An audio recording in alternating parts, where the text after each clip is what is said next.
Daja this is Cian, Youngin, Young You, it's your voice. Woming's out Brooklyn, and I'm here today because my Uncle Frank couldn't make it. It's okay, he needs the break. Today we'll be showing various videos. I hope you enjoy it. Hi, my name is Melissa. I'm with Chinese International News, and we're here at the 10th Annual Asian Pacific American Film Festival. Hi, what is your name? My name is Jiwei. Okay, Jiwei, could you tell us a little bit about the film festival? Yes, absolutely. So the film festival features different Asian American stories, and so a lot of times the audience doesn't know anything about whether how they're being portrayed by the mainstream media, and then you come to the space like this, and you actually see Asian Americans who share similar stories to them in their everyday lives. Great. So that's our venue. We also have a performing arts night. Oh, so can you tell me about this organization that hosts this event? Yeah, so OCA Greater Houston is a community organization. It's been founded here in 1979. Since then, they do community events. Most of them are for free, including leadership events for young professionals, for students. Also, they do free film festivals such as this. But most of it is geared towards just having community come out, learn about each other, and then just to share and create community by being together. That's it. Sounds awesome. Can't wait to see the films. With Tim Tsai, another producer, and he also did a film on post-racial. Could you tell us a little bit about what post-racial is about? Sure. Post-racial is a short film. It's about a screenwriter kind of struggling with racial stereotypes in his writing. And, as he kind of reimagines his script, you see a scene play out, and then the actor might change to somebody of a different race. So it's kind of a comedic look at the struggles we go through as, media makers. I definitely love the film. Also, you were here last year, and it's amazing to see, to show your films. Also, do you have any new projects in mind for this coming year? Yeah, we've actually, me and Tenga, who had also a short film showing at the film festival, we've been working on a documentary, a feature-length documentary called Sea Drift. It's on the Vietnamese American fishing community and their history. That's an ongoing project. We're still shooting. And if you want to check out our website, it's seadriftfilm.com.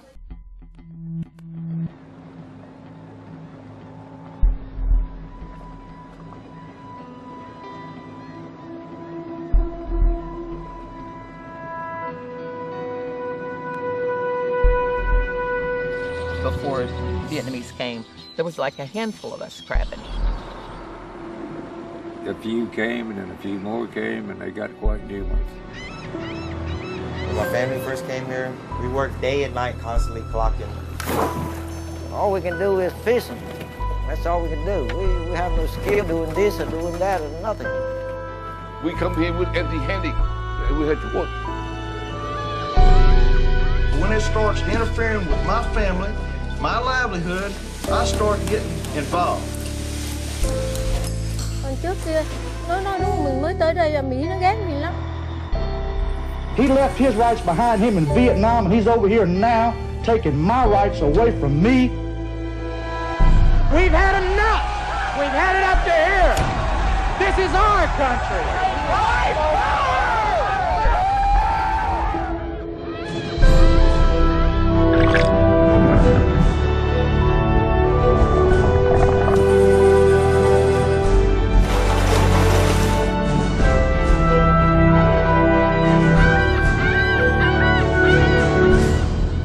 Somebody's gonna probably take care of those Vietnamese. Take care of them. Kill them.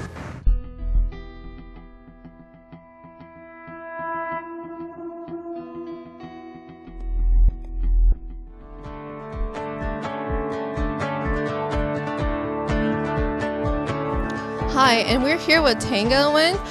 She is the director and producer of The Other Side. Could you tell us a little bit about the film? The Other Side is about a young lady's struggle with her mother and family on what to do whenever times are tough and sacrifice. It talks about what we do and the consequences that comes with it, whether it's for the good, with our good intentions or bad intentions. So whichever way it is, there's always sacrifices and consequences that comes with that. Very touching film. I watched it myself. I cried. But so, what were your intentions, or in making this film? The intention of making the film is to really promote, first of all, Houston and making the film in Houston. And I really was keen on making sure that a lot of the shots were in Houston and making sure that we didn't really use anything outside. For instance, even this, we had a couple of stock footages, but at least that one was Houston's city skyline. And really just to promote more artists, from the actors, the makeup artist, and the guy that composed the music. He actually sat down with us and composed it from scene to scene on exactly where I wanted the music to go, really deep and really sad or just really happy. So he's actually a very well-known pianist here. And I really wanted to promote everyone that's in the artist filmmaking community and just promote that. And that's what is my real passion about making the films, is making it here and coming up here. Wow, that's amazing. Well, here's our local based producer, Tenga. Thank you.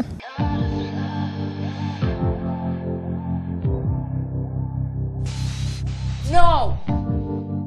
I want a better future for you. I don't want you ending up like this. It's a little too late for that.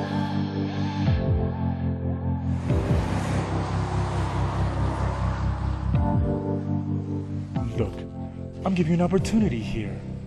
Don't just offer this to anybody. I long to talk with some old Thank you, sir. Thank you. No, thank you yet. Who died before the god of love was born. I cannot think that he who then loved most sunk so low as the love one which did scorn.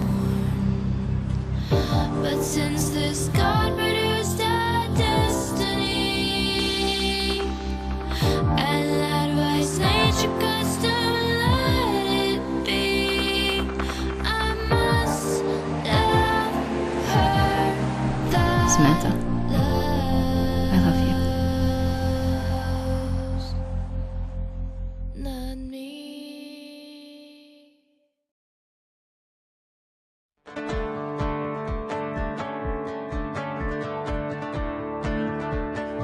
Hi, and we're back here with Tadashi Nakamura, a producer who's one of the 30 youngest under 30 producers. So could you tell me a little bit about your film Pilgrimage?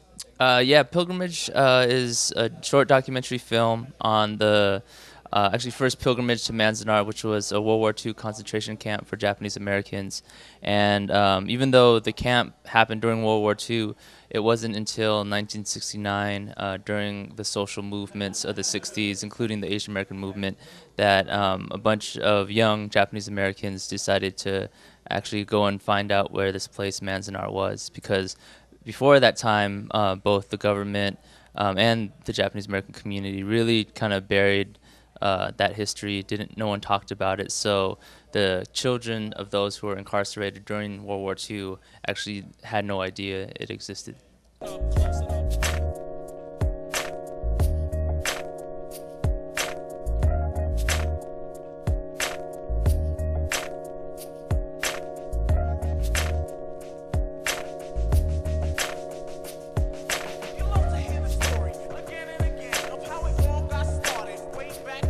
He say, she say, the knee say, don't understand that you're foreign to the country. They might turn against the land of the free, home of the brave, so they sent them away. Regardless of age, they made the Americans afraid. Concentrated on taking them and locking them up in the middle of the desert, criminals without the handcuffs. So many suffered, many never made it out. But like the strong people they are, they bounce right back. Then they bounce right back to Manzanar with no fear. Like you will never kill our spirit, we will come back here and pay homage to the people. Right in your face, the government had it correct. Y'all should be afraid. This is the power of the Japanese spirit you can't break. We'll make this pilgrimage by foot, whatever it takes. And we will never let it happen again to any people. Every yellow, black, brown, red, oppressed people. Let us never ever forget what went down around here. Let's return by the thousands, year after year. I want the youth and the elders to discuss that time and put a flower and a prayer for those who passed on by. There's a war going on outside. No man is safe from them, sweeping our history away like it was nothing but free. That's great. So I also know you produced another film called Life on Four Strings. So can you tell us what that is about? Yeah, Life on Four Strings is about a ukulele virtuoso named Jake Shimabukuro.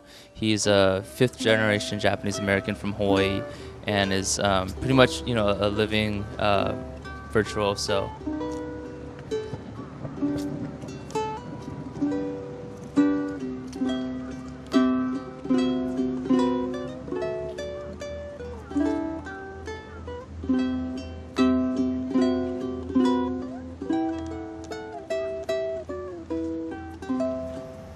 We're here in Hiroshima at the Hiroshima Peace Park. Something very special about this place. It's a very spiritual place.